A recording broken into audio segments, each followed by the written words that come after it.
All right, third time's a charm. This is LitBox, a show where we shine light on writing for the entertainment industry. I'm joined with my co-host Zach Quinones of Low Writers. Um, Today's episode, we are going to be talking about what exactly is the story. A lot of times, when we begin writing, we think we know what the story is, and a lot of times we're actually wrong. And so we're going to cover that today and kind of discuss what the differences is in the story that is being told versus the story that you are actually seeing.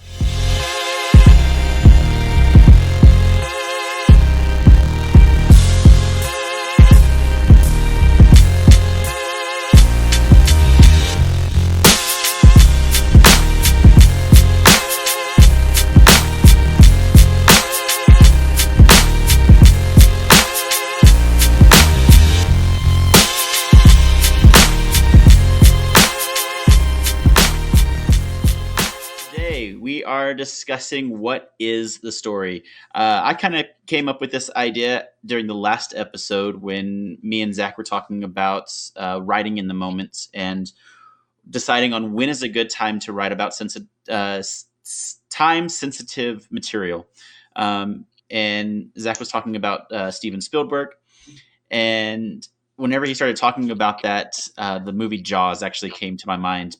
And there's a distinct reason why Jaws actually came to my mind when we were talking about Steven Spielberg. Um, One, yes, it's kind of like the movie that started Steven Spielberg, I guess you could say, or is that when most people think about it, that's the kind of the go-to movie. But also in 2004, there was a TED Talk with J.J. Abrams that I watched, and I know that. Well, actually, I didn't watch it in 2004. It was recorded in 2004. I watched it a few years after that, whenever I decided to actually pursue writing as a career. And in that TED Talk, he broke down one of his favorite scenes in a film, and he started talking about the idea behind a movie, and it's not always what we really think it is. And during that TED Talk, he talked about Jaws, and he actually showed his favorite scene in Jaws, which was the son sitting at the table with his father and copying all of his moves. The father takes a drink of water and sets his glass on the table. The son does the same thing, and then he sits there and he folds his hands together, and the dad watches him as the son does the same thing, and the son puts his hands together also, and then he puts his head down on the table, and the son does the same thing, and it's this really tender moment. And in that moment, J.J. Abrams went on to explain. He said, yes, you have this shark that is eating people and killing people, but intimately and ultimately, what the story really is a father trying to find his place in society. He was new to this. He was new to this city, and he was trying to find his place as far as his masculinity, as far as where he fits in society, and just how even to be a father. And it's like an out of place. When we first watched the film, it's almost like an out of place scene, because it's like, okay, all of this brutality is happening. People are getting eaten by sharks. And then we had this really tender moment between a father and son. How does that fit in? And as people who may not be, all that versed in writing, it may seem like that. It may seem like a scene that is completely out of place. But in reality, that scene was probably the spurring moment for the entire film. There's so many times where I know as a writer, I say, okay, you know what I'm going to do? I'm going to write a film, and it's going to be about this, right? I never say I'm going to write a film and it's going to be about a monster, right? There's always an intimate or a personal experience that spurs on an idea for a film. And I think that a lot of times that personal experience gets drowned out in the things that we see. So there's a story being told, and then there's the story that we see. And I think that, I can give you a few other examples, but I can want to hear Zach's thoughts on this as well. Yeah, I mean, I don't know if I've mentioned it before, but Francis Coppola has like a really good thing when he talks about basically what you're saying, and he says like sum up your movie into one word, and that's what the movie is essentially the core of it is about. Everything wrapped around it just kind of delivers that message for you. So like an example would be Godfather. Like you said, Jaws is like this shark movie, if you want to call it a monster movie, but at the core, it's a sort of it's about like fatherhood or masculinity, kind of how that and that scene kind of like anchors that, and everything's kind of built around that. And like for him, he said like Godfather, yes, it's a mob film, but it's about family. And Apocalypse Now, it's you know he actually said two things about Apocalypse Now. He said it's not a movie about Vietnam. It is Vietnam. And then but the core of that movie is about morality. And you know and also the movie is based off Heart of Darkness, which is, if people don't aren't familiar with that book, same exact plot line as Apocalypse Now, except it's set in the Congo and in like the 1800s. And there's a scene in Godfather. I'm not sure if it was a cut scene or like an original ending for the Godfather 2, or I think it was like originally supposed to be in Godfather 1, but they used it in Godfather 2. Mm-hmm. And it's like Godfather 2 takes place in sort of the second tier of Michael Corleone's like reign as the Godfather. And then at the Yeah. end, they actually jump back to when he was still in the military and he's visiting family. And in the scene, they're having dinner and they're all talking, and his father, the Godfather at the time, isn't at the dinner table, and they're kind of like picking on Michael and about him being in the military, and he's just kind of like he's not. It doesn't like the film just seems like he's getting bullied a little bit and just kind of like singled out. And then the Godfather Corleone, they hear him come at the door, and the camera has sort of just like a master shot, wide shot, whatever you want to call it, and everybody gets up to go say hi to the Godfather, his dad, but Michael doesn't. He stays at the table, and the shot just stays there, and he just sits there kind of like this. And that scene basically epitomizes what everything is about, sort of as far as the Godfather 2, not only the family aspect of it, but also Corleone's like his misplacement within the family, like how he is an outlier of the family, but very much at the seat of the table. Like it kind of foreshadows the sort of like everything that you need to know about him. Not only is he an outsider, but he's still at the table. He's going to be part of this mafia family, regardless of how different he is from everyone, you know, in the family. And that's Yeah. sort of a thing that, like you said, it kind of gets lost in sort of what I call like the commotion of the story. And commotion, not it can be in a good or bad way. And that, again, it's like, oh, that's what the story's about. Like it's all the mob stuff is just it's there. It's there to kind of add elements and drive the force, but that's what the story's about. Just like the same thing with Jaws. And I from my experience, I feel like that's probably one of the first scenes that was written in the script, or for the film, or it's probably one of the earlier scenes that he really had in mind. And just obviously Yeah. it's based off a book, but Spielberg, I haven't read the book, but I'm sure there's something like that in the book. So I'm pretty sure when Spielberg kind of came to that moment, he's like, oh, this is what the movie needs to be about. And Mhm. that's what the story is, and then it's kind of driven by the elements of the shark and sort of like the monster elements of it. And same thing with like Godfather and Apocalypse Now.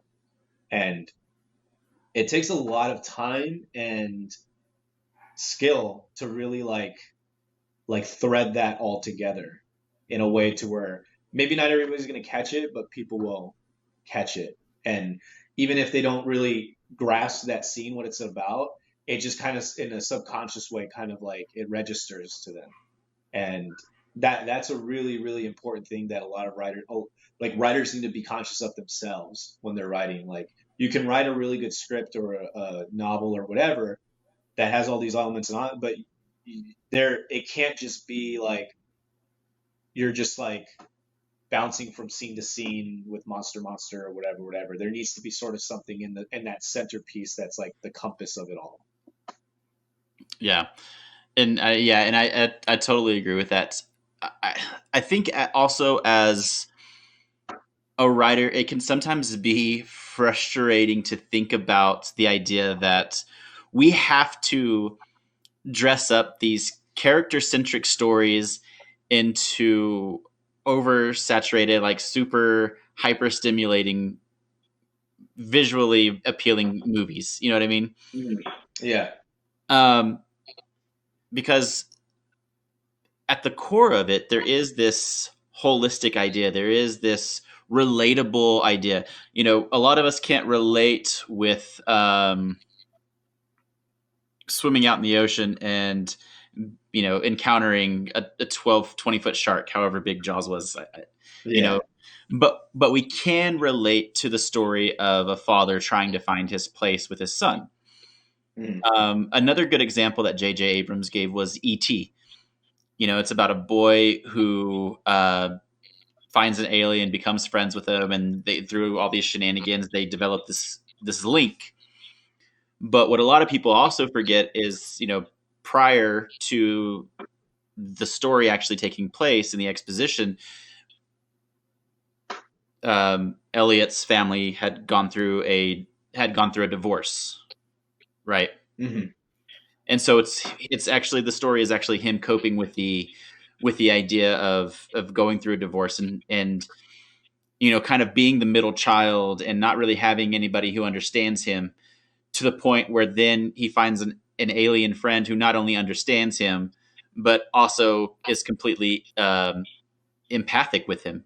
He feels everything that he feels, goes through everything that he goes through, Mm-hmm. uh, and I think a lot of people sometimes forget that part of the story, and are just so immersed in, you know, the action that's taking place, in the visual representation that, you know, of this sci-fi story being told. Um, do you ever feel that way? Do you ever get kind of, you know, frustrated that, like, man, I have a really good idea for a story, but how do I show it in in a way that's going to be interesting?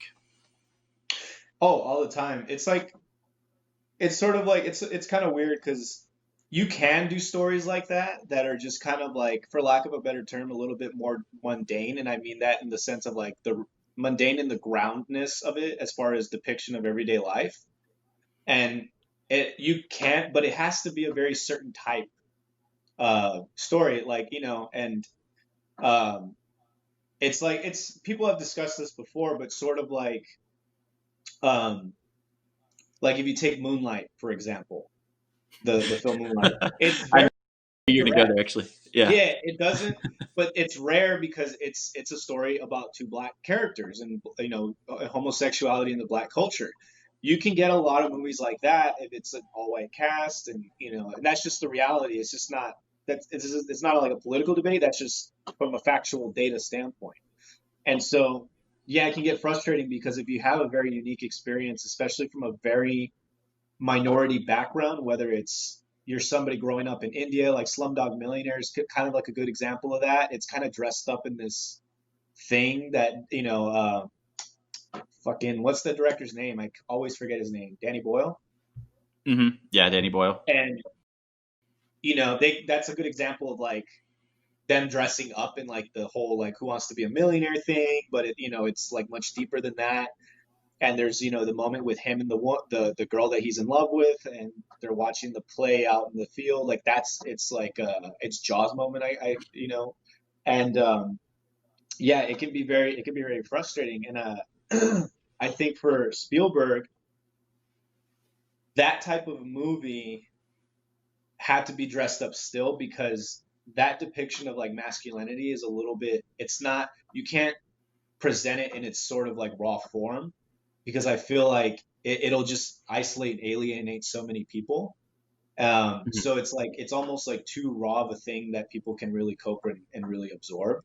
And so it's like he has to kind of dress, not really has to, but he like chose to go about it in the the Jaws fashion. And Right. because when I think of Jaws, and especially the more we talk about it, I think of The Old Man in the Sea by Ernest Hemingway, because that Mm. it's Ernest Yeah. Hemingway, and like he befriends a little kid, and the kid takes starts seeing him as sort of like a father figure, and the whole time the old man is being basically presented, he's being seen as inadequate because he hasn't caught a fish in forever, and he goes out to sea and he catches this elusive fish, and spoiler alert, when he brings it back to the ocean, sharks eat the fucking huge marlin that he catches. So when he comes back, he has nothing to show for it. But in his he has this sort of liberation of like he did it, like he went out and he got this marlin regardless of whether he had it at the end to show.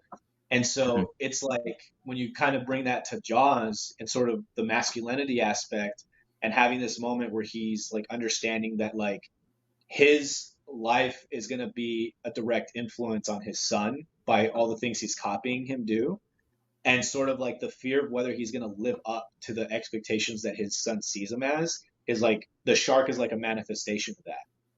And so Yeah. like if you want to go deeper, you could almost say it's not, this is not the case, but if you want to get like very like pseudo intellectual about it, that the whole movie is not really like happening, it's more of like just a manifestation and a representation of his fear of like this gargantuan shark of like masculinity and ruthlessness, and whether he can actually tame and kill that to meet the expectations for specifically his son.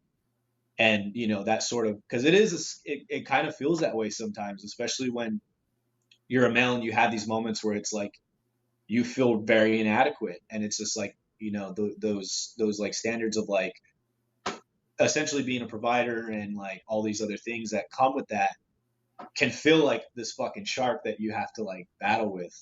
And the unique thing about that movie is like he could stay on the shore and not do it, but he goes to it. Like he makes the decision to go to it, and because it has to be done. Like he cannot not he can't ignore it.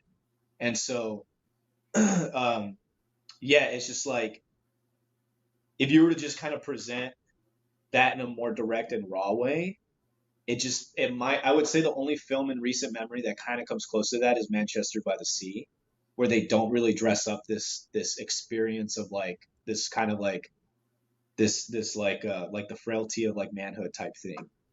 And Yeah. but it's really really hard, and it's again it just really depends on the type of I guess characters that you're also trying to like put at the forefront of that. And so uh in a very long roundabout way, I think for nowadays, if it's a certain type of story, you can kind of just present it as is. But Mhm. yeah, for very specific things, masculinity, or um if you're a minority, like that experience oftentimes has to be like wrapped in sort of this thing, and Yeah. before extending it off to you, I kind of consider like a movie like Attack the Block, I feel is like a movie like that as well, where it takes sort of the urban experience, of like London, Yeah. like the London ghettos, and it dresses up in this alien invasion, but it's like a whole lot So more good. deeper than So good. yeah, it's fantastic. And that was such a good film. So I'm guilty of it. I have not actually seen Manchester by the Sea. It is on one of my things to look at. But we had somebody in chat who said that they have seen it, that it's actually really good. So I mean, and that's a good point in that too. Is I guess it depends on what kind of artistic creator you're going to be as well, because obviously Manchester by the Sea isn't a blockbuster movie, right? So it's like, what was your intention in creating that? Was it to tell the story, or was it to make money? And Yeah, in that case, I think it definitely was to tell the story. So yeah, I, I kind of want to go to the other side of that then, and look to see if we can adapt that same idea into a lot of what we're seeing nowadays, like the big blockbuster movies. I mean, Hmm. obviously, Marvel, and Star Wars rule everything right now. You know, Yeah. so there's one as I was thinking about it and getting ready for the show, I was trying to think about it, and I think you know what I'm going to refer to anyway, because I refer to it whenever I refer to any Marvel movie, basically the only one that matters. But Black Panther, Hmm. it it tells the story of yes, you know, T'Challa, and yes, you get the dueling perspectives of should I, you know, share what we have with society, or should I keep it to ourselves and keep our people safe, right? But prior to that, and there's a reason that it's called Black Panther and not like Black Panther versus Killmonger, and Hmm. that's essentially because this is T'Challa's origin story, right? Yeah. And prior to, you know, these things happening, T'Challa's father dies, and now the idea of being king has been thrown onto T'Challa to become a king for the people, and he's having to learn how to become a king and what that means. And he doesn't feel like his father really gave him enough to go off of to actually become a successful king for his people, right? Hmm. And so that's the story that's really being told there. And the opposition is Killmonger is really only created as a way of making T'Challa come to terms with the idea that yes, he is ready, right? Hmm. And it's interesting because a lot of times we create those stories that have opposition built into it, and we don't know why we're putting the opposition in it, right? And in Yeah. this case, it was very clear. It was very clear why we put the opposition in is because he needed to figure out what kind of king he was going to be. And so the Hmm. sins of his father, you know, came back to haunt him, and that helped him become okay with who he was and that he was ready to go. The other beautiful thing about that story, though, is that you have the opposite effect. You have the reflective effect, where Killmonger also had a father, and he's also coming to terms with who he is based on who his father was too. And Hmm. so you can see that dual role taking place and taking shape between both of these people, and you know, kind of it's really interesting to watch who comes out ahead in the end. But um, yeah, so that's my take on the Marvel aspect of that, anyway. Yeah. And I think that's a really good point because I feel like Marvel movies, they kind of go about it in a sort of like ass backwards way, where it's like you take a movie like Jaws and it's like I found the story I want to tell, and let me like dress it up. And Marvel's like, let's dress it up first, and let's try to like figure out a thing to put in there to make it a human story. Um, and I think because Ryan Coogler, like, as you know, he has a pretty consistent record of finding that core story or that core meaning, you know, and then kind of like building the whole narrative around that. So yeah, it makes sense that like, and the thing about Killmonger is like he wasn't such a typical like I'm gonna blow up the world villain. You know, the actual conflict in Black Panther that makes it so unique is as much as this world is such you have this world built in this whole thing, obviously it's Marvel, but the conflict is very microcosmic. It's very intimate and personal. It doesn't really go into this whole like global annihilation thing. You know, like a lot of movies, you know, like I mean Thanos, you know, the Avengers movies with like Infinity War has that very galactical, you know, like everybody in the universe is kind of like waiting to see if this thing is gonna happen. But with them, it's just kind of like this very microcosmic conflict. And that's a really unique thing about it because there is that I that's what kind of gives it in a weird way this more grounded feeling to it because it's like it's one of the Marvel movies that you even though you kind of know, I mean, you know that Black Panther's going to win. It's just sort of like I don't know how to describe it, but it's almost like you're like, you know, maybe he like in a weird way you're kind of like maybe he doesn't like win 100%, you know. I Hmm. don't know how to really like describe that feeling, but like I wouldn't think like Killmonger is gonna like kill him or destroy him, but I almost felt like in this way where like Killmonger might. actually not officially take a defeat, even though he ultimately did. And um, just because of just like how intimate and personal that was, that whole conflict, and I guess in a way you can almost say like even though like T'Challa achieved the goal of becoming like the Black Panther and like the king, like he sort of like when you have that last moment with him and Killmonger, it feels like neither one wins or loses, kind of a thing. Yeah. Especially when Killmonger has that exchange about like, you know, and our ancestors preferred death over bondage type that whole line. And it has this thing where it's like, did anybody like obviously like I said, Black Panther becomes Black Panther, so he wins. But in the actual intimate aspect of that conflict, it's almost like a draw when you really think about it, or at least you can argue that. But yeah, I mean that story is really unique because that's really the driving force that Cougar had is just sort of that, like you said, this conflict of like give everything or keep it, you know? And um, yeah, I mean that's really one of the few Marvel movies. I think there's maybe one other one that kind of accomplishes that to an extent, but yeah, I think that's probably the best example of somebody like finding a thing that it's about and then like sticking with it. Yeah. Yeah, I think so too. I I think also in that conversation, another idea came to mind as we were talking about it, and that was the idea of creating opposition. And remember, we were talking about why we create opposition and to make sure that it actually goes with what you're trying to tell versus just creating a story based out of opposition, right? So, Jaws, it represented the idea of this overwhelming feeling swallowing him. And another great movie that does that also is the Babadook. I don't know if you've heard of that or not, or seen the Babadook.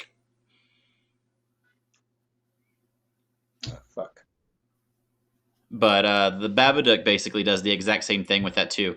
So in that, there's a little boy who is dealing with the death of his father, and the mother is also dealing with the death of, I guess, the husband as well.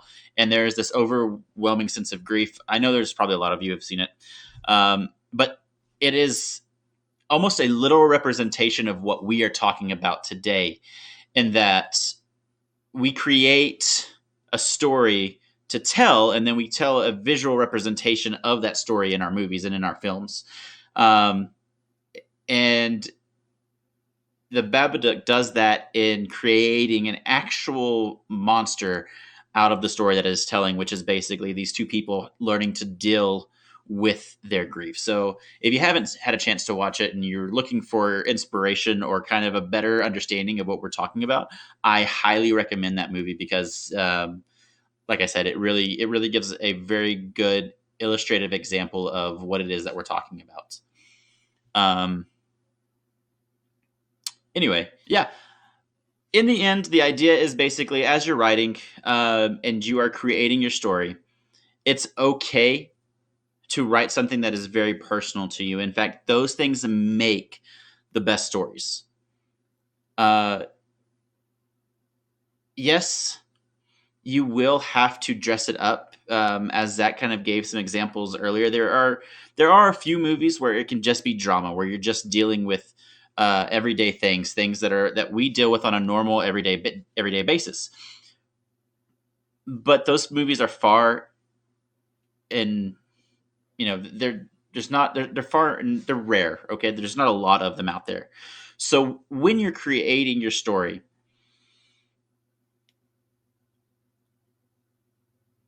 think about the examples that we kind of gave today. Yeah, I'm not telling you to create a monster movie, but how can you create a story visually that represents what you're trying to tell?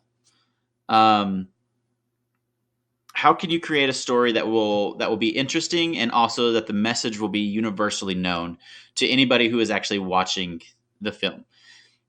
And it's okay if that central part of the story gets lost a little bit. Not I'm not saying that you have to dilute it completely. That it needs to be just, that whatever visually is happening around the story completely drowns out what you're trying to tell. But know that that message is going to be there, and the people who are actually paying attention are going to get it. And be okay with that. Be okay with that in your writing. I don't think that there's any shame in trying to sell a blockbuster out of out of a Hallmark movie, out of a Hallmark idea. There's plenty of Hallmark ideas out there, and if you can find a really unique way to represent that, to show that, then I think that you're definitely onto something. And kudos to you for that. All right, so it doesn't look like he's to make it back in. So I'm going to go ahead and close out the show. I appreciate everybody jumping in and watching.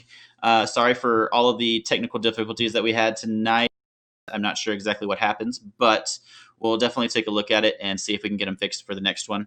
In the meantime, thank you all for watching, and we look forward to talking again soon. Come check us out next Friday at 6 p.m. We'll be here again.